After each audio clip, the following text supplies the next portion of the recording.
Hello guys, स्वागत है आप सबका हमारे इस चैनल में। अभी हम देखते हैं कि बनारस हिंदू यूनिवर्सिटी का काउंसलिंग कैसे प्रोसेस है, ऑनलाइन या ऑफलाइन। जो अब यहाँ पे बहुत से लोगों को कन्फ्यूज़न आ रही है कि हम ऑनलाइन करें या ऑफलाइन करें, ठीक है। और यूजी और पीजी वालों के सबके लिए यहाँ पे हम बताएंगे। जैसे देखो क्या होता है कि अगर आप ऑनलाइन मोड चूज़ करते हैं, आप चाहे यूजी में हो या पीजी में हो, मीन्स अंडर ग्रेजुएट का हो या फिर पोस्ट ग्रेजुएट का हो, तो सबके लिए ऑनलाइन मोड है, ठीक है। सबके लिए ऑनलाइन मोड है। लेकिन जो पोस्ट ग्रेजुएट हैं उनके लिए एडमिशन और सिर्फ ऑनलाइन होगी, ऑफलाइन उनके लिए कोई नहीं है, ठीक है। यहाँ पे देखो लिखा हुआ है कि पोस्ट ग्रेजुएट के लिए सिर्फ ऑनलाइन मोड में यहाँ पे काउंसलिंग होगी। बाकी जो अंडर ग्रेजुएट के स्टूडेंट हैं वो जाके वहाँ पे बीएचयू में करवा सकते हैं, ठीक है। कैंपस में जाके अपना काउंसलिंग करवा सकते हैं। यहाँ पे काउंसलिंग का प्रोसेस दिया हुआ है, ठीक है। कॉल लेटर पहले डाउनलोड करना है, उसके बाद क्या करना है, काउंसलिंग के लिए ये सारे डॉक्यूमेंट्स, हाई स्कूल की मार्कशीट और इंटरमीडिएट की, ठीक है। अगर पीजी में है तो पीजी की मार्कशीट और ये फिर caste certificate, income certificate, PWD, BHU का स्टूडेंट सर्टिफिकेट, आईडी, ठीक है। ये अगर बीएचयू में है कोई एम्प्लॉय वगैरह तो उनके लिए। और उसके बाद देखो अदर ऑप्शनल डॉक्यूमेंट भी हमें यहाँ पे फिल करने हैं, ठीक है। अदर ऑप्शनल डॉक्यूमेंट भी यहाँ पे फिल करने हैं अगर हैं तो, ठीक है। उसके बाद देखो यहाँ पे क्या है, candidate are advise to scan a pic of document, mean सारे के सारे डॉक्यूमेंट 2 MB तक के स्कैन करके उनको भरने हैं। उसके बाद ये सब ऑनलाइन प्रोसेस का बता रहे हैं हम, ठीक है। उसके बाद देखो ऑनलाइन ऑल, देखो on once all the compulsory document uploaded click proceed button, means अगर सारा डॉक्यूमेंट वहाँ पे हम जाएंगे सबसे पहले स्टूडेंट लॉगिन पोर्टल में। अभी हम इसके बाद बताएंगे कि कैसे ऑनलाइन कैसे करेंगे, ठीक है। ऑनलाइन कैसे किया जाएगा अभी इसके जस्ट 2 मिनट बाद। अभी पहले इसको एक्सप्लेन कर दे रहे हैं, फिर उसको हम देखेंगे कि कैसे ऑनलाइन अप्लाई किया जाएगा, ठीक है। तो जिनको इनके बारे में जानना हो तो अभी रुके, नहीं तो फिर थोड़ा सा वीडियो को स्किप कर दें, थोड़ा सा आगे बढ़ा के देखें वो, ठीक है। अब देखो यहाँ पे दिया है कि सारा का सारा मार्क्स वगैरह फिल करना है, क्लास 12th वगैरह का। उसके बाद क्या करना है, जब सारा डॉक्यूमेंट फिल हो जाए उसके बाद क्या होगा, फिल करने के बाद हम एंट्री प्रेफरेंस वगैरह कॉलेज वगैरह का नाम देंगे। जैसे देखो यहाँ पे अंडर ग्रेजुएट के लिए यहाँ पे कॉलेज का नाम दिया है FMC, DAB, ठीक है। AMPG, VKM सब कॉलेज का, कैंपस कॉलेज का प्रेफरेंस दिया है। और पीजी के लिए भी ऐसे है प्रेफरेंस। तो उसके बाद क्या होगा, प्रेफरेंस भरने के बाद हमें एक कन्फर्मेशन पेज मिलेगा। उस कन्फर्मेशन पेज को क्या करना है, डाउनलोड करके रख लेना है, ठीक है, फर्दर रेफरेंस के लिए। अब देखो क्या होता है कि जैसे हमारा काउंसलिंग डेट मान लो 18 तारीख है, तो 18 तारीख तक हमें वेट करना है। उसके बाद क्या होगा, 18 तारीख के शाम तक हमें कॉलेज अलॉट हो जाएगा, ठीक है। अगर हमें अलॉट हो जाता है, सब्जेक्ट और कोर्स अलॉट हो जाएगा, तो वहाँ पे क्या करेंगे, हमें 24 घंटे के अंदर फ़ीस पे करनी होगी, ठीक है। 24 घंटे के अंदर हमें जो फ़ीस सबमिशन होगा, जितना भी फ़ीस का प्राइस होगा वो हमें 24 घंटे के अंदर यहाँ पे भरनी है। उसके बाद क्या होगा, फ़ीस भरने के बाद हमें लॉकिन ईमेल आएगा, उसको वैलिड कर देंगे और क्या होगा, हमारा एडमिशन कंफर्म हो जाएगा। फिर उसके बाद बाकी हॉस्टल वगैरह के लिए फाइनल सबमिशन हम यहाँ पे रुक के देखेंगे, ठीक है। अब आगे नेक्स्ट स्टेप देखते हैं कि हम कैसे क्या करेंगे, कैसे ऑनलाइन करेंगे इस चीज़ को, ठीक है। उसको नेक्स्ट स्टेप में देखते हैं।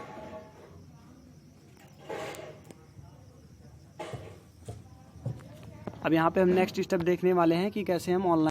तो देखिए इस वीडियो में आपको बीएचयू की ऑनलाइन काउंसलिंग का हम पूरा तरीका आपको स्टेप बाय स्टेप बताएंगे। सबसे पहले आपको बीएचयू ऑनलाइन पर आना है, उसके बाद आपको काउंसलिंग पोर्टल में जाना है। काउंसलिंग पोर्टल में हम अभी पीजी की काउंसलिंग कर रहे हैं, जो कि सिर्फ ऑनलाइन मोड में होगी, ऑफलाइन मोड में नहीं होगी।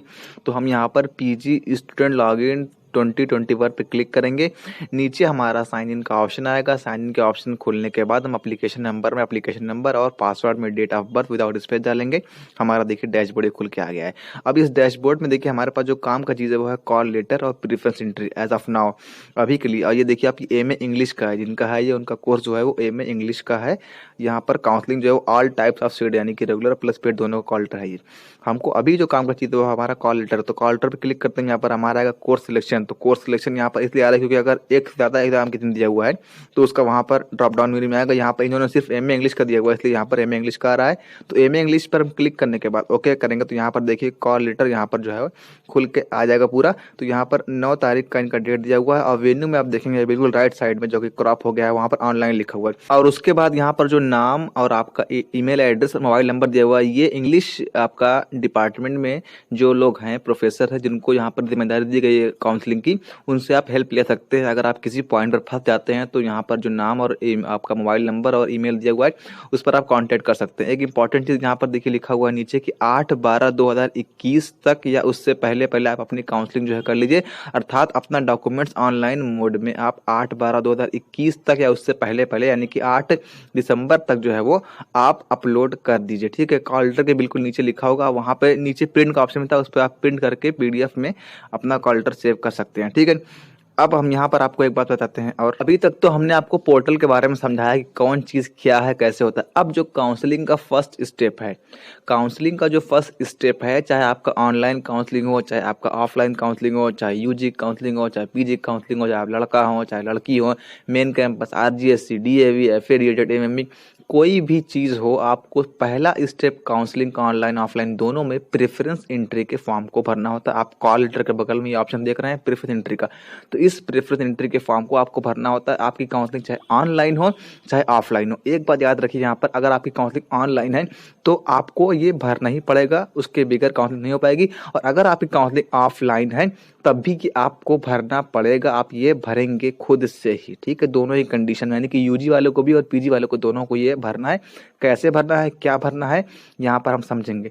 तो अब हम आगे देखते हैं। यहाँ पर तो आपको फिर प्रेफरेंस एंट्री वाले ऑप्शन पर क्लिक करना है, तो उस पर क्लिक करेंगे तो यहाँ पर दिखाएगा select course for preference entry.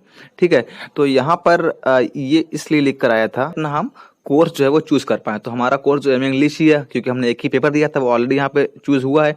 तो हम इस पे गो पे क्लिक कर देंगे। तो जब हम गो पे क्लिक करेंगे तो उसके बाद देखिए आपके सामने एक नया पेज खुल कर आएगा। तो अब देखिए यहाँ पर आपको परसेंटेज भरना है अपना, percentage of marks in the qualifying examination. इस बात को मेरी ध्यान पूर्वक सुनिएगा, मैं बार बार कहूँगा, यहाँ पर आप बहुत ध्यान से सुनिएगा। जो आपने एंट्रेंस एग्जामिनेशन में नंबर लाया था उसका आपको परसेंटेज यहाँ पर नहीं भरना है, कतई नहीं भरना है। आपने जो एंट्रेंस एग्जाम में नंबर लाया था उससे इसका कोई लेना देना नहीं है। अगर आप PG के कैंडिडेट हैं तो आपका UG में, यानी कि आपने BA किया है, BSc किया है, BCom किया है, कुछ भी किया है, तो UG में आपका टोटल जितना तीनों साल का मिला के परसेंटेज था उसको यहाँ पर डालना है। और अगर आप UG के लिए अप्लाई कर रहे हैं तो आपको अपना 12th का मार्क्स यहाँ पर डालना। याद रखिए, अगर आपने PG का इंटरेस्ट दिया है तो आपको अपना UG का मार्क्स डालना है, और अगर आपने UG का इंटरेस्ट दिया है तो आपको अपना 12th का मार्क्स डालना है, दशमलव के 2 अंक तक, यानी कि पॉइंट के बाद आपका 2 डिजिट होना चाहिए। मिसाल के तौर पर अगर आपका 72% है तो आप लिखेंगे 72.00। अगर आपका 65.14 तो सिंपल आप 65.14 लिखेंगे, लेकिन अगर आपका एग्जैक्ट 80% है तो लिखेंगे आप 80.00। मेरी बात समझ आ गई आपको? आपके जो एंट्रेंस एग्जाम में जो नंबर आया था उससे आपका कोई लेना देना नहीं है। बहुत लोग उसी को डाल देते हैं। कुछ लोग का 480 में से 240 नंबर आएगा तो वहां पर लिख देंगे 50%, अब वो हो गया गलत। उसको आपको गलत नहीं भरना है, ध्यान से सुन लो मेरे भाई। अच्छा, एक मसला यहाँ पर आपका और होता है कि अगर मान लीजिए कि आपका UG का रिजल्ट आया नहीं हुआ लास्ट ईयर का, तो आप क्या करेंगे? तो देखिए यहाँ पर इन्होंने इसमें नीचे लिखा हुआ है कि अगर आपका किसी कंडीशन में, पहले तो आपको ये है कि आपको 3rd ईयर तक का पूरा भरना है, यानी कंप्लीट भरना है। किसी कंडीशन में अगर आपका रिजल्ट नहीं आया हुआ है तो आप अपने 2nd ईयर तक का नंबर भर दीजिए। ठीक है, आपके पास 2 साल की मार्कशीट होगी तो 2 साल में आपका टोटल जितना बन रहा होगा उसको यहाँ पर आप इंटर कर दीजिएगा। ठीक है, अगर आपके पास 3rd ईयर की मार्कशीट नहीं है तो, आपके पास अगर 3rd ईयर का रिजल्ट नहीं है तो, अगर आपके पास 3rd ईयर का रिजल्ट है तो आप पूरा भरिएगा यहाँ पर। उसको भरने के बाद आपको गो पर यहाँ पर क्लिक करना है। तो मैं आपको यहाँ पर भर के दिखा देता हूँ, फिर गो पे क्लिक करूंगा। तो जब मैं गो पे क्लिक करूंगा फिर वहाँ पर आपको डॉक्यूमेंट्स अपलोड करने का सेक्शन दिखेगा। ये चीज मैं आपको करके दिखाता हूँ। देखिए यहाँ पर मैं इंटर करूंगा 61.72%। उसके बाद इंटर करने के बाद यहाँ पर भरूंगा, उसके बाद मैं गो पे क्लिक करूंगा। देखिए गो पे क्लिक करने के बाद क्या होता है, जैसे ही हमने 61.72 फिल करने के बाद गो पे क्लिक किया, यहाँ पर आपको देखिए डॉक्यूमेंट्स अपलोड करने का सेक्शन जो है आपको खुल गया, डॉक्यूमेंट अपलोड न्यू। अब यहाँ पर कुछ मैंडेटरी थिंग है जो कि आपको अपलोड करनी है। जैसे आपकी हाई स्कूल की मार्कशीट है, उसको आप चूज फाइल क्लिक करेंगे और उसके बाद अपलोड फाइल कर देंगे। इंटरमीडिएट की मार्कशीट है, चूज फाइल क्लिक करेंगे, अपलोड कर देंगे। अब देखिए यहाँ पर graduation 1st semester, 2nd semester, 3rd semester, 4th semester, 5th semester और 6th सेमेस्टर की मार्कशीट आप अपलोड करना है आपको। अगर मान लीजिए कि अगर आपका सेमेस्टर सिस्टम नहीं था, अगर आपका ईयरली सिस्टम था, यानी कि 1st year, 2nd year, 3rd year था, तो इस कंडीशन आपको क्या करना है कि आपको अपने 1st ईयर की, 2nd ईयर की, 3rd ईयर की फोटो खींच लेना। याद रखिए जो आप फोटो खींचेंगे, एक फोटो का साइज 2 MB से ज्यादा नहीं होना चाहिए। ठीक है, क्लियर हो गया आपको इतना?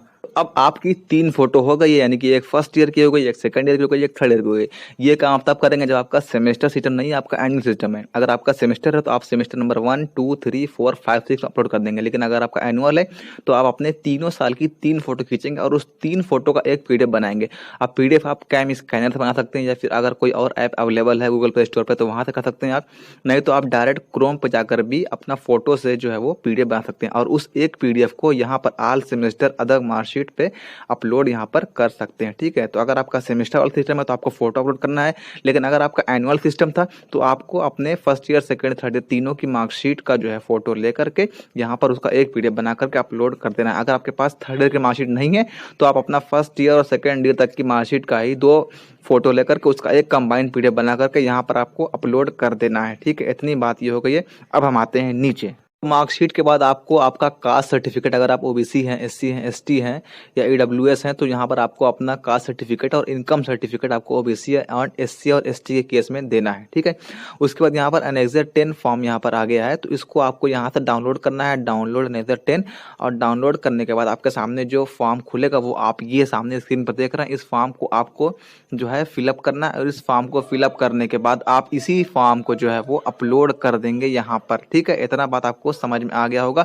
ये था मैंडेटरी चीज। उसके बाद अब आता है ऑप्शनल चीज। ऑप्शनल का मतलब है कि अगर आपके पास वो सामान है तो वो आप अपलोड कर भी सकते हैं, अगर नहीं है तो उसको आप बाद में अपलोड कर सकते हैं। बाद में कब, ये देखिए आगे वीडियो में। ऑप्शनल में आपका टीसी रहेगा, कैरेक्टर सर्टिफिकेट रहेगा, माइग्रेशन रहेगा, एंटी रैगिंग फॉर्म रहेगा, और आपका डोजियर फॉर्म रहेगा, और आपका अंडरटेकिंग रहेगा। यहाँ से आप अंडरटेकिंग को डाउनलोड कर सकते हैं। ठीक है, तो एंटी रैगिंग फॉर्म और डोजियर फॉर्म ये मैं आपको दूंगा, और यहाँ पर जो एंटी अंडरटेकिंग फॉर्म है उसको आप डाउनलोड करेंगे। तो जब आप डाउनलोड करेंगे अंडरटेकिंग फॉर्म तो आपके सामने कुछ इस प्रकार खुल कर आएगा।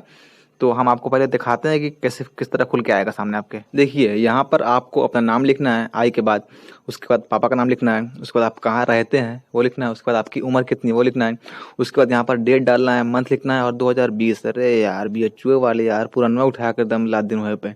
तो खैर ये 2021 का, लेकिन इन्होंने पुराना वाले अपलोड कर दिया है। इसको आप एक बना लीजिएगा आखिरी में, यानी कि 2020 को 2021 कर लीजिएगा। उसके बाद अगर आपके पास टीसी नहीं है तो आप टीसी पे टिक कर देंगे, अगर आपके पास सीसी नहीं है तो आप सीसी पे टिक कर देंगे, अगर आपके पास माइग्रेशन नहीं है तो आप माइग्रेशन पे टिक कर देंगे, अगर आपके पास नया कास्ट या नया इनकम सर्टिफिकेट नहीं है तो आप नया कास्ट या नया इनकम सर्टिफिकेट जहाँ पर लिखा है उस पर टिक कर देंगे। और यहाँ पर ये लिखा है कि विच आई विल सबमिट विद, यानी कि आप 1 महीने में इसको दे देंगे। यहाँ पर आप लिखेंगे डेट, ठीक है, जिस डेट को आप अपलोड करेंगे या जिस डेट को अभी काउंसलिंग हो रही है। उसके बाद प्लेस में बीएचयू लिखा गया, नाम लिखेंगे अपना, यूईटी पीटी का रोल नंबर, आप इसके लिए अपना एडमिट कार्ड उठाइएगा या फिर अपना आपका ऑर्डर चेक करिएगा। कोर्स लिखिएगा, अगर आपका यूजी है तो फैकल्टी रहेगा, अगर आपका पीजी है तो डिपार्टमेंट रहेगा जो कि आपके कॉल लेटर पर मेंशन किया होगा। ठीक है, मोबाइल नंबर यहाँ पर लिख दीजिएगा, और इसको आपको जो है वो इसको लिख देना है, और उसके बाद इसकी फोटो खींच के इसको अपलोड कर दीजिएगा। इसका प्रिंट निकलवाइए, इस फॉर्म को भरिए, फोटो खींचिए, फोटो खींचने के बाद उसको जो है वो अपलोड कर दीजिएगा। ठीक है, तो अगर आपके पास इनकम सर्टिफिकेट नया नहीं है तो आप उसके लिए अंडरटेकिंग दे सकते हैं, और जहाँ पर इनकम सर्टिफिकेट को अपलोड करना है वहाँ पर आप यही अंडरटेकिंग जो है वो अपलोड आप कर सकते हैं। ठीक है, इतना ये प्रावधान हो गया। अब आगे की बात हम बताते हैं आपको थोड़ा सा और डिटेल में, जो और कहानी है बीए की, बीएससी की आपका, और जो एफिलिएटेड कॉलेजेस वगैरह हैं उनके बारे में थोड़ा सा हम प्रेफरेंस इंटर के बारे में बात करते हैं। तो पहले तो भैया आप लोग ये समझिए कि आपने अंडरटेकिंग भर दिया और डॉक्यूमेंट अपना अपलोड कर दिया, तो जो मैंडेटरी में जो चीज़ अपलोड करना है आपको उसको तो अपलोड करना ही है, और जो चीज़ आपको ऑप्शनल अपलोड करना है अगर आपके पास नहीं है तो आप अंडरटेकिंग सिंपल भर दीजिए, अगर आपके पास है तो आप उसको भर के अपना डॉक्यूमेंट सबमिट कर दीजिए। ठीक है, अब ये हो गया। अब देखिए, अब अगर आप फिर से जाएंगे प्रेफरेंस एंट्री के फॉर्म को भरने के, आपका फॉर्म गलत हो गया था, तो अब आप चाहेंगे कि लाओ भैया जो हमने परसेंटेज गलत डाला तो उसको हम सही कर लेंगे। तो जैसे आप डैशबोर्ड पे जाके प्रेफरेंस एंट्री के फॉर्म पे ऑप्शन पे क्लिक करेंगे कि लाइए भैया अपना हम परसेंटेज सही कर लें, तो वो अब खुलेगा नहीं। अब आपका डायरेक्ट डॉक्यूमेंट अपलोड करने का ऑप्शन अगेन खुलेगा। तो इसलिए मैं बोल रहा हूँ कि अगर आपको प्रेफरेंस एंट्री का फॉर्म भरना है तो आप उसको ध्यान से भरिएगा, जो परसेंटेज हुआ है उसको आप गलत मत भरिएगा, तो सही से भरिएगा। उसके बाद आपका ये काम हो गया, आपका काउंसलिंग जो है वो कंप्लीट हो। काउंसलिंग कंप्लीट का मतलब है आपने अपना प्रेफरेंस का फॉर्म भर दिया, दूसरी बात आपने अपना डॉक्यूमेंट अपलोड कर दिया। अब इतना करने के बाद आपके पोर्टल पर क्या चीज़ कैसे दिखेगी वो आप यहाँ पर एक बार देख लीजिए। आपका काम हो चुका है, मतलब आपने अपनी तरफ से अपना काउंसलिंग कर लिया है। अब उसके बाद आपको आपके पोर्टल पर क्या चेंज दिखेगा वो देखिए यहाँ पर। तो देखिए, डॉक्यूमेंट अपलोड करने के बाद यहाँ पर डॉक अपलोड के ऑप्शन में आएगा कंप्लीट, इसके नीचे लिखा हो कंप्लीट। उसके उसके बाद आपने प्रेफरेंस अपना भर दिया होगा तो यहाँ पर आया कंप्लीट। उसके बाद 2 सेक्शन है, प्रेफरेंस लॉग्ड और वेरिफिकेशन। ये आपका काम नहीं, ये बीएचयू का काम है कि वो आपके दिए गए प्रेफरेंस को लॉक कर दे और वो आपके अपलोड किए हुए डॉक्यूमेंट्स को वेरीफाई कर दे। तो ये जब दोनों काम हो जाएगा तो इसके नीचे भी कंप्लीट लिख के आएगा। याद रखिए कि आपका काम सिर्फ डॉक्यूमेंट अपलोड करना था, उसके बाद आपका काम प्रेफरेंस भरना था। प्रेफरेंस लॉक करना और वेरिफिकेशन करना ये बीएचयू का काम है। उसके बाद जो रिजल्ट वाला सेक्शन है लास्ट वाला दाहिने तरफ, उसमें आपका कोर्स जो अलॉट होगा वो यहाँ पर आपको लिख कर आएगा। लेकिन यहाँ पर ये सेक्शन बना हुआ है, लेकिन ये चीज़ जनरली कोर्स एलोकेशन में आता है, यहाँ पर लिख कर नहीं आएगा। यहाँ से बेवकूफ़ बनाने के लिए दे दिए हैं इन लोग। तो आप ये समझिए कि ये आपकी काउंसलिंग हो गई है कंप्लीट, लेकिन इसमें एक बहुत ही बड़ा स्टेप छूट गया है। वो स्टेप ये है कि अब मैं इसी वीडियो में बता दूं कि अगले वीडियो में बता दूं, मैं इस वीडियो में बता देता हूं, अगली वीडियो में मैं एक्सप्लेन कर दूं क्योंकि ये वीडियो ऑलरेडी बहुत बड़ी हो गई है। जो बीए कोर्स है आपका, बीएससी है आपका, फिर या आप कह लीजिए कि जिसमें जो है एफिलिएटेड में भी बहुत सारे कॉलेजेस हैं, जिसमें कि आपका सब्जेक्ट कॉम्बिनेशन भी बहुत सारा है, तो उसमें आपको प्रेफरेंस में सिर्फ आपको प्रेफरेंस में आपका यूजी का नंबर या 12 का नंबर, जैसे मान लीजिए आपका बीए है तो बीए में आपको सिर्फ आपका 12 का परसेंटेज नहीं डालना, आपको आपका सब्जेक्ट कॉम्बिनेशन चूज करना जो कि आपको प्रेफरेंस एंट्री के फॉर्म में मिलेगा। मैं आपको यहाँ पर एक फोटो दिखाता हूँ, आप यहाँ पर स्क्रीन पर देखिए कि आपको जो है वो पूरा का पूरा ऑप्शन मिलेगा कि ये सब्जेक्ट कॉम्बिनेशन है, ये सब्जेक्ट कॉम्बिनेशन, आपको सिर्फ उसको चूज करना होगा ऑर्डर में कि आप किसको पहले पे चाहते हैं, किसको दूसरे पे चाहते हैं, किसको तीसरे पे चाहते हैं। और फिर उसके बाद मेन कैंपस, डीएवी, एमपीजी, वो सारा आपके पास चॉइस रहेगी आप किस में एडमिशन लेना चाहते हैं, कि मेन कैंपस में, एफिलिएटेड में, कि डीएवी में, कि वीकेएम में। ये सारा चीज़ें भी प्रेफरेंस में दाखिल होता है। अगर आप बात करें कि बीए की बात करें, अगर आपका जैसे कि आपका बीएससी मैथमेटिक्स है तो बीएससी मैथमेटिक्स में कॉम्बिनेशन है, फिजिक्स केमिस्ट्री मैथ है, फिजिक्स केमिस्ट्री है आपका, फिर कंप्यूटर साइंस है, जियोग्राफी है और आपका जियोलॉजी है, ये सारा चीज़ें हैं। तो इस सब्जेक्ट कॉम्बिनेशन की चीज़ें प्रेफरेंस एंट्री में आती है। तो यूजी की काउंसलिंग के लिए भी एक अलग से वीडियो बन सकता है प्रेफरेंस एंट्री को लेकर। तो प्रेफरेंस एंट्री के फॉर्म कैसे फिलअप करते हैं इसको लेकर के मैं आपको एक अच्छा सा वीडियो फिर दे दूंगा। अभी के वीडियो में मैं इतना यहाँ पर एंड करता हूँ क्योंकि मेरे ख्याल से वीडियो की लेंथ थोड़ी बढ़ गई है। और अगर आपको कोई दिक्कत आ रही है अभी भी काउंसलिंग में यूजी पीजी के ऑनलाइन करने में, तो आप तुरंत जो है वो कमेंट करिए। आप लगातार कमेंट करिए, आपको जितनी भी प्रॉब्लम है आपकी पूरी प्रॉब्लम सॉल्व करने की पूरी कोशिश करूंगा। सब्सक्राइब कर लीजिए चैनल को, बेल आइकन प्रेस कर लीजिए और इंस्टा का लिंक नीचे दिया हुआ उसको आप फॉलो कर दीजिए। वहाँ पर आप डायरेक्ट क्वेश्चन पूछ सकते हैं। अगर जितना मुझे समझ आता है मैं आपको जो है वो एक हद तक जवाब देने की कोशिश करूंगा। मिलते हैं नेक्स्ट वीडियो में, अपना ख्याल रखिएगा।